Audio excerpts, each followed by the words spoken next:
a naturopath and a biological medicine doc. And I had a medical spa in North Idaho for a number of years before I actually found out about this particular ionized water. And so in my medical practice, I did all kinds of testing on my patients. And when I found this particular water ionizer, back in the days when I started, when I was a distributor with the NAGIC, the first machine that I bought was actually a DX. It wasn't even a DX2, it was the DX. How many of you have been around so long that there were only DXs available? Yeah, there's just a couple of us. I told somebody a long time ago that if you kind of figured out if you compared how long I've been in a NAGIC or been with this technology to dog years, I'd be super old, right? So I actually found out about this technology in January of 2005 and bought a machine right away. And because I'd been doing all these biological medicine tests with folks, as soon as I bought my machine, I took it home. I made arrangements to test 10 of my patients that were 60 years and older. And I'll kind of give you an overview of why I did that. Back in the day that I bought my machine, we had this policy that you could return your machine after 30 days for all your money back with no questions asked. Well, I had had such a remarkable experience when I drank the water that I had to buy it, and I had to figure out why it was working. So I wanted to use all of these people who were over 60, because as you age, it gets harder and harder to make shifts in your health. And so I thought, well, I'm just going to really give this thing a run for its money. And at the end of 30 days, if I don't see anything, I'm just going to return it, right? So I got these folks in, and I didn't know. Nobody could tell me how much water are people supposed to drink, what kind of, what are we supposed to do?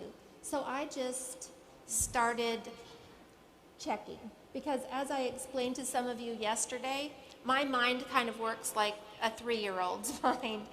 If any of you have ever had a 3-year-old or been around a 3-year-old, you know that their favorite question is why. And so I am always asking why. And if that's true, then why is that true? And if that's true, then why is that true?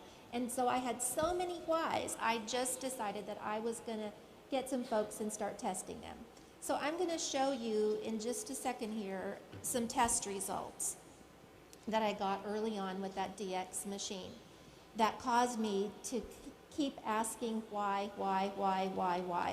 Now, I'm going to give you a little bit of background and let you know that one of my patients that didn't participate in this study because she'd already moved away, but when she came to see me, she was sent to me by a holistic MD in Spokane, Washington, who gave me the best compliment. He told me that when he had done everything he knew to do with his patients and he was still left scratching his head, he sent them to me and they always got better.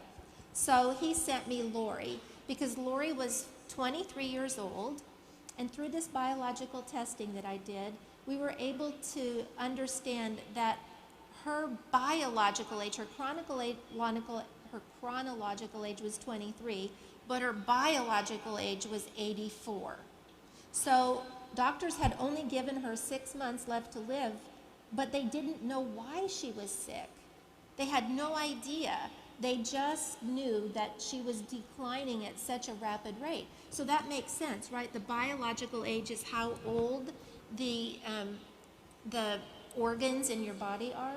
And so that biological age was 84 years old on a 23-year-old young woman.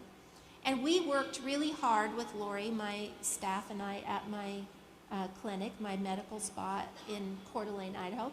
We worked with her for 4 years. For 4 years, almost every day, for 4 years. We worked hard, she worked hard, and at the end of 4 long years and lots of time and lots of money spent, her biological age and her chronological age matched at 27.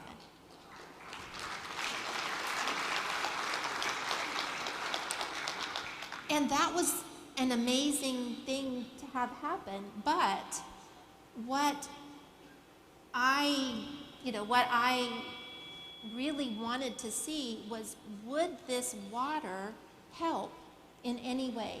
Now, I was really focused on the pH back in those days, and it was this test and the ensuing tests of other people who I had on the water that really got me to change my mind about what's really important with this water.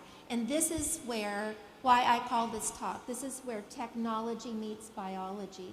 So in this next slide, what I want you to see, I don't know how I'm supposed to change slides here.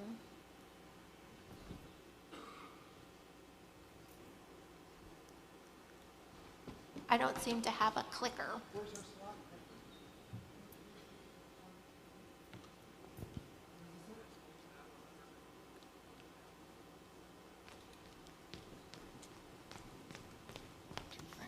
Okay. Oh, that. Okay, well, that's backwards. How do we get this to work? You got it. No. Just push it on. Pardon me? Green button.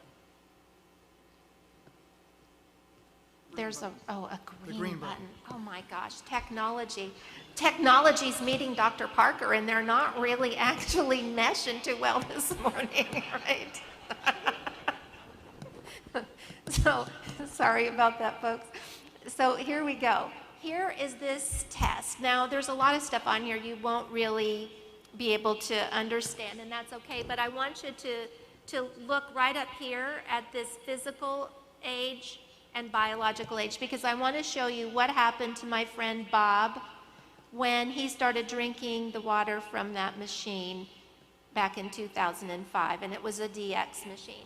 So here we go. Bob's physical age at the time was 71, but his biological age was 103. So chronologically, he's just 71, but his biological age is 103. Now, Bob had been a patient of mine for a long time, and he'd already done so many things to enhance his health. So he was no stranger to eating well and getting some exercise, and he looked pretty good, but as you can see, he was pretty old internally.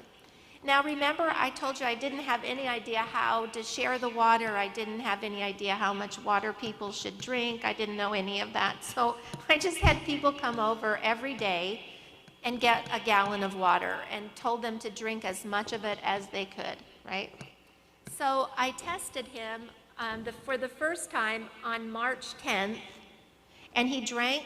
So what he did was come in having fasted for 12 hours. And he brought me his first morning's urine specimen. I took a saliva sample, I took a blood sample, and I ran it through this little machine called quantitative fluid analysis. And it spit out this information. And this is where all this comes from. So you can see on the 10th of March, his biological age was 103. He got his first gallon of water that day. He drank that water for 7 days. And then on the night of the 7th day, he started his 12-hour fast, came in on the 8th day. I took the test on the 18th, and look what happened to his biological age. It dropped from 103 to 97. That was amazing. That was amazing. Because back when in the days when all my patients and Lori and all if we saw after a 3-week juice fast, all kinds of treatments, several $1,000s of time, energy, and effort, if we saw a 2 to 5 year drop after 3 weeks of intense treatment, we were partying, we were yoo-hooing all around the room. Look what happened. All he did is change his water. He just changed his water, and he lost how many years? How many years did you see right there? 7, actually, right? 7 years, right? Virtually 1 year for every day he drank the water. That's incredible. That was incredible. But I had no idea why. I still didn't know why. And my brain just kept studying and thinking and studying and thinking. And about 6 months into all of the studying and looking at Old Tests and New Tests and Old Tests and New Tests, the light bulb went off in my brain and I said, oh my gosh, I think I finally got it. I think I finally got it.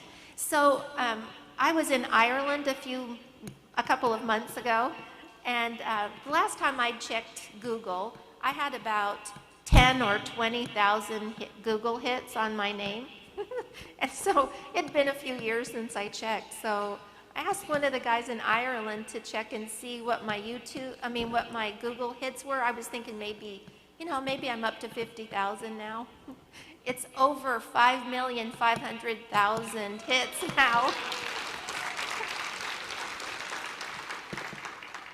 And the interesting thing is that back in 2005, when I started uncovering what I'm about to tell you, is that nobody was talking about oxidation. Nobody was talking about the link between oxidation and health or ill health. But since I started talking about oxidation, it seemed like the whole world started to uncover this idea that oxidation was actually behind all this whole trio of destruction, that oxidation actually is linked to dehydration, which is linked to inflammation. So I am so fortunate to be talking right after Dr. Allen, because she already outlined so many points that I don't have to make.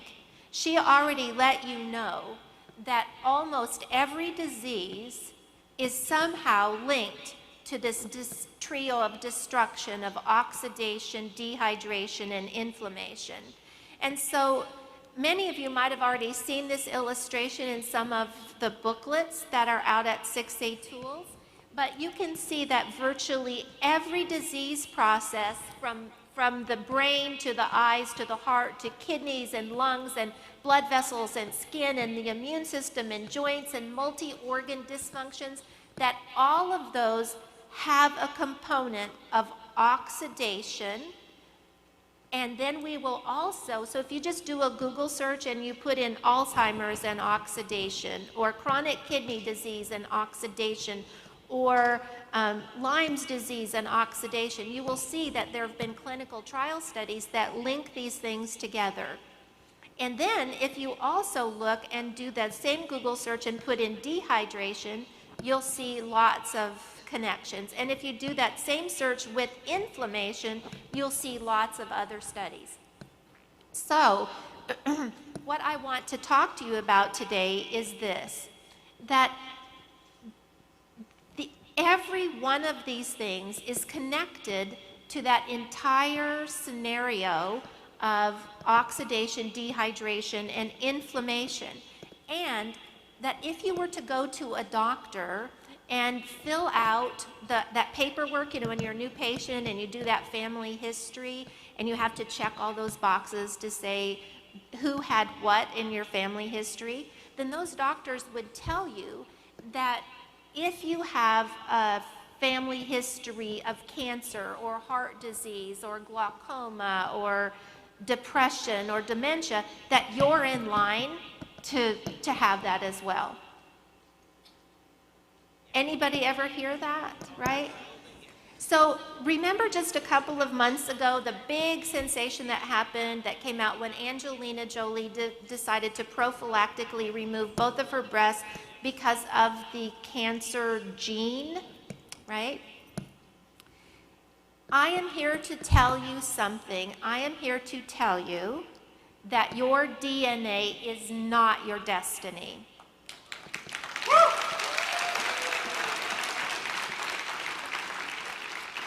And just in case you didn't get it, I'm going to say it again. Your DNA is not your destiny. So I'm going to explain why that's true. This is just a picture of a cell, and we're going to talk about a little bit of basic biology. You have about 100 trillion cells in your body, and each of those cells has a few things in common. They all have a coating on the outside or a covering on the outside that's called your cell membrane. And that cell membrane is actually made out of 2 layers of fat. It has a pretty fancy name. It's called a phospholipid bilayer. And so you can see that there's the top layer and a bottom layer. And what that cell membrane is supposed to do, as you can see from this illustration, is that it's supposed to let oxygen come into the cell. It's supposed to let water come into the cell, and it's supposed to let carbon dioxide out of the cell freely. Other things like minerals and enzymes and the things that Stratton talked about yesterday, those things are all pretty tightly controlled, and he demonstrated that to you yesterday. But water, oxygen, and carbon dioxide are supposed to freely come in and out because the water coming into the cell actually balances the pH. The oxygen coming into the cell gives you enough oxygen to create energy in your mitochondria to fuel your cell that fuels your body. And as that's happening, as these cellular things are happening inside the cell, it produces acid waste like carbon dioxide, and so that needs to come back out of the cell freely. So I want to explain how this whole process can get kind of fouled up by oxidation. So some of you may or may not know that a free radical is just a healthy, normal atom or molecule that has now had something happen to it and it lost an electron. So you can see here that that's just an oxygen atom, and in nature loves paired electrons. Nature loves everything to be in balance, and so it loves paired electrons. And you can see in this atom of oxygen, there used to be 4 pairs of electrons, but something happened and this one electron got kicked out of orbit, and now this, what was a healthy, life-giving oxygen atom, became a free radical. And this is how it happened. So we had a stable atom that had all 8 electrons all paired up into 4 pairs, but something happened. Either consumption of alcohol or sodas or breathing polluted air or eating food or breathing air or drinking water with toxins, lots of chemicals, fluoride, things like heavy metals, UV rays, X-rays, even your cell phones and your computers and television, and now with our genetically modified foods, one of those things happened from the environment that could kick that electron out of orbit. But that's not the only way it happens. In fact, our bodies are free radical producing machines all on their own, because exercise, emotional stress, cellular respiration, when our body's making energy, normal immune functions, and even inflammation can kick one of those electrons out of orbit and create this free radical oxygen. Now, when Corinne was talking, she was talking about free radical scavengers. Well, that's what this oxygen, what's missing an electron is. It's a free radical scavenger. So it's actually going to go to the cells in your body and look for an electron to steal so that it can have 4 pairs or 8 electrons again, because nature loves paired electrons. When that has happened often enough on your cell membranes, it changes the entire fatty cellular membrane. Those fats, because fat's very easily oxidized, I want you to think about being in your kitchen where you might have fried something, and you try to clean that vent fan in your kitchen or the wall behind your stove, and it has that thick, sticky fat on. That's what the fat on your cell membrane starts to look like after oxidation, because that fat on your vent fan, that fat on the wall, that's just oxidized fat. So that starts to happen to the cell membrane. And as that happens, now oxygen is being repelled. Water's being repelled. Carbon dioxide's getting trapped inside the cell. And now we've got a really unhealthy cell membrane. Because as the cell membrane becomes oxidized, it becomes oxygen deprived. It becomes water deficient or dehydrated, and as that dehydration happens, the acids are concentrating inside the cell and upsetting the cellular pH of that particular tissue. So as you can see, as oxidation happened to the cell, it set up a whole situation for dehydration, and that set up a whole situation for inflammation. Now, as we pointed out, every single one of these disease processes or illnesses are related back to oxidation, dehydration, and inflammation. How many of you have ever read the book Your Body's Many Cries for Water, or You're Not Sick, You're Thirsty? All talking about how disease processes are connected to dehydration. How many of you have ever gotten a cut or a sore and you had inflammation, that red, puffy something all around it, right? So we're all familiar with that. And how many of you have heard the word antioxidant in your lifetime, right? Unless you were living under a rock in the last 5 or 6 years, you've heard of antioxidants. But what is an antioxidant? An antioxidant is just something that works against oxidation. So I want to show you how this cycle of oxidation, dehydration, and inflammation actually impacts your body. And then later, we're going to get to how antioxidants can reverse that. So here we go. We're going to start at the top of this illustration. And so your immune system, in order to protect you, so let's just pretend that you got a cut or a scrape, right? And so now your skin, this protective covering, has an opening to the outside world.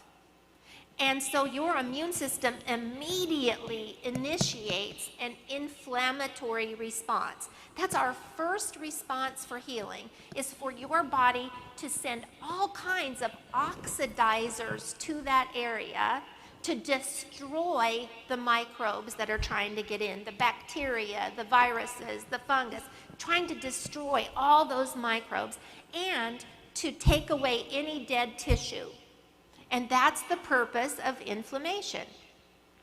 Now, as those free radicals come in to cause that inflammatory response and to destroy those microbes and to take away that necrotic tissue, what it does is cause damage to the tissues around the cut.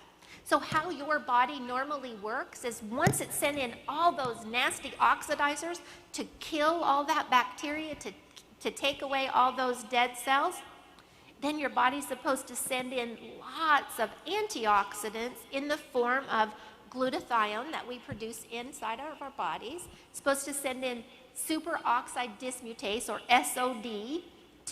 It's another one of the antioxidants our bodies make, and it's going to send those antioxidants in to clean up all the damage that was caused by that inflammation. Now, remember, because we are so bombarded, and I think I forgot to tell you this, and this is so important. Those 100 trillion cells you have in your body, every single one of them is bombarded by hits from free radicals, by 10,000 free radicals every day. Do that math. That's a huge number. 100 trillion cells, each one of them bombarded every day by 10,000 free radicals that come from the environment or come from inside of our body. Now, because of that, we've already diminished the amount of antioxidants that our bodies can manufacture. And so now what we've set up in this whole inflammatory stage is that now we've got this damage to the surrounding tissue, and our body needs to send out antioxidants, but we don't have enough. We don't have enough antioxidants. So this whole process of inflammation creates that oxidation in the surrounding tissues. That oxidation is going to set up a situation to those cell membranes right around that cut or injury that causes dehydration. That dehydration is going to concentrate the acid waste inside the cell until that cell becomes so unhealthy that your body looks at it as an unhealthy cell, and so your body mounts a new defense against that unhealthy cell and sends more inflammation to the area, another inflammatory response. That inflammatory response creates more oxidation to cell membranes, which creates more dehydration, which creates more concentration of acids inside the cell, which the body looks at and says, oh, that cell's so unhealthy, we need to mount another inflammatory response. We need to send more oxidizers to that area. And that creates this downward spiral of health. So oxidizers are sent to the area by your immune system. That creates more oxidation to the cell membranes. That creates more dehydration. That dehydration creates more inflammation. That creates more oxidation. That creates more inflammation, more dehydration. So do you see how this downward spiral gets started? Not such good news, right? But now I want to change subjects a little bit, because the water machine that each of you have, or have been told about if you're new in the group, it has the power to do something really interesting to water. So as the water passes through an electrically charged field in that water cell inside the machine, something happens and the water splits. So we start with regular H2O. For some reason, my technology's still not working today. There it goes. So we start with a regular H2O. Oxygen to hydrogen makes what? Water, right? So as the water passes through the electrically charged fields, it actually splits it up in two ways. It splits it up into a hydroxyl ion and a hydrogen. So OH negative and H plus. Now, you may not know this, but this hydroxyl ion over here is what is absolutely responsible for the alkalinity of your water. This hydrogen over here has lost its electron. See, it's over here with the OH negative. Now this becomes a positively charged hydrogen ion. And guess where that goes? That's responsible for making the acid water that comes out of the other hose. So now the way this water split, this water molecule split, created the acid and the alkaline water. But there are other ways that water splits. And here's another example of it. So over here, down at the bottom, you have an oxygen. The water split into creating just an oxygen atom and a hydrogen molecule, two hydrogens over here. Now this is where the magic comes in, as I have uncovered in some of my research. So here comes the magic. I want you to pay really close attention to this, because this is so important, because it is my understanding that this is absolutely the most important aspect of your water from my testing. And it's what caused Bob's age to decrease by 1 year for every day he drank that water. How many of you have ever heard about a hydrogen fuel cell? Right? Well, so what I want to explain to you is that your water machine works a lot like a hydrogen fuel cell. You remember one of the really great things about Enagic's technology is that it has, the SD501 has 7 big plates, And what are they coated with? Platinum. They're titanium coats that are plates that are coated with platinum. And this is how the magic happens. When those hydrogen molecules come in contact with that platinum, they freely give up their electrons. Now, in a hydrogen fuel cell works exactly the same way. In a hydrogen fuel cell, when the hydrogen comes in contact with the platinum and they give up their electrons, those electrons go down a little wire and create electricity. In ionized water, those little electrons are included in the alkaline water, creating quite an interesting phenomenon. Because what was that? It creates this free electron. And what was that free radical missing? An electron.